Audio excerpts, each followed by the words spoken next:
ৰংগমঞ্চ নগাঁৱৰ সহযোগত হেনচোৱাত অনুষ্ঠিত হোৱা প্ৰথম দিনৰ নাট সমাৰোহৰ সফল সামৰণি। দুগৰাকী বিশিষ্ট শিল্পীক ৰংগমঞ্চ 2024 বৰ্ষৰ বঁটা প্ৰদান। নগাঁও চহৰৰ কিছু নিলগত হেনচোৱাৰ অমৰ বৰকাকতি নাট্য মন্দিৰ প্ৰাংগণত দুদিনীয়াকৈ অনুষ্ঠিত হোৱা নাট সমাৰোহৰ প্ৰথম দিনৰ কাৰ্যসূচীৰ সফল সামৰণি পৰে। উদ্যোক্তাসকলে জানিবলৈ দিয়া মতে প্ৰথম দিনা ৰংগমঞ্চ নগাঁৱৰ সহযোগত প্ৰতিবৰ্ষৰ দৰে এইবাৰো 15 গৰাকী শিল্পীৰ মঞ্চমুগ্ধ অভিনয়েৰে নাট্যকাৰ তথা পৰিচালক গগন চৌধুৰীৰ পৰিচালনাত শিল্পীৰ চকুলো আৰু হাংগামা মেডিকেল নামেৰে দুখন নাটক মঞ্চস্থ কৰা হয়। চাৱা হওক এই বিষয়ে আমাৰ এক প্ৰতিবেদন। মানে আমি প্ৰত্যেক বছৰে জিলা পুথিভঁৰাল প্ৰেক্ষাগৃহত আমি এই ৰংগমঞ্চ বঁটা প্ৰদান কৰি আহিছোঁ, কিন্তু এইবাৰ আমি ভাবিলোঁ আমাৰ এই অনুষ্ঠানটো নগাঁও জিলাৰ ভিতৰত বিভিন্ন জেগাত যাওক, বিভিন্ন ঠাইৰ মানুহে বুজক যে আমি দুগৰাকী শিল্পীক আমি কিবা এটা মৰম দিছোঁ।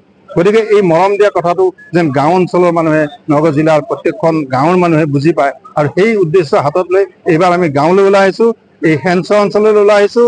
পোহৰ নাট্যগোষ্ঠী ইয়াৰ তেখেতসকলে আমাক সহায় কৰিছে, আৰু তেখেতসকলৰ অহাকালিও নাটক আছে সুৰজ কুমাৰ বৰাৰ মানে পৰিচালনাত এখন অতি হাস্যমধুৰ নাটক।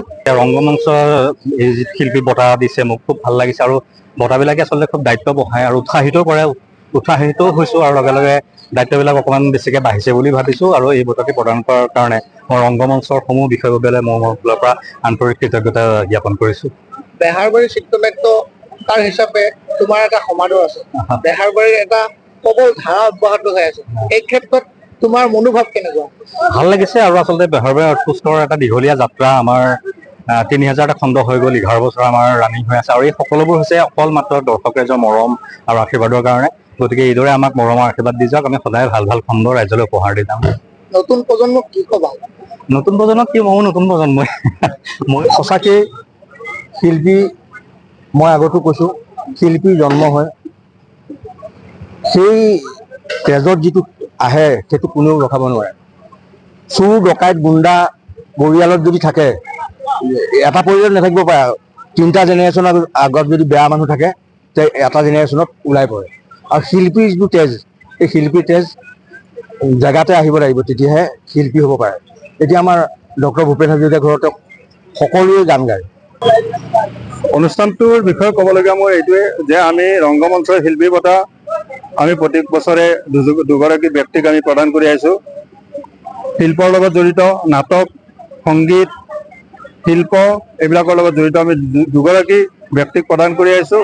যি দুগৰাকী ব্যক্তি বেলেগত তেনেকৈ মানে সন্মান পোৱা নাই, আমি সন্মান দিবৰ কাৰণে চেষ্টা কৰিছোঁ। যোৱা 7 বছৰে আমি তেনেকৈ দিছোঁ বহুত কেইজন ব্যক্তিক। এইবাৰো আমি ৰংগমঞ্চ 2024 বঁটা প্ৰদান অনুষ্ঠান আমি অনুষ্ঠিত কৰিলোঁ।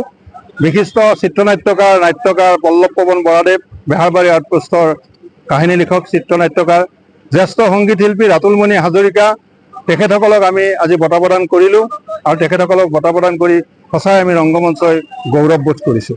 লগতে আমি এটা অনুষ্ঠান কৰোঁ, এই অনুষ্ঠানত আমি প্ৰত্যেক বছৰে আমি 2খন নাট নিবেদন কৰোঁ, আৰু এই নাট 2খন ইমান বছৰ, আজি 7-8 বছৰে মই নিজে লিখা নাটক মই নিবেদন কৰি আহিছোঁ।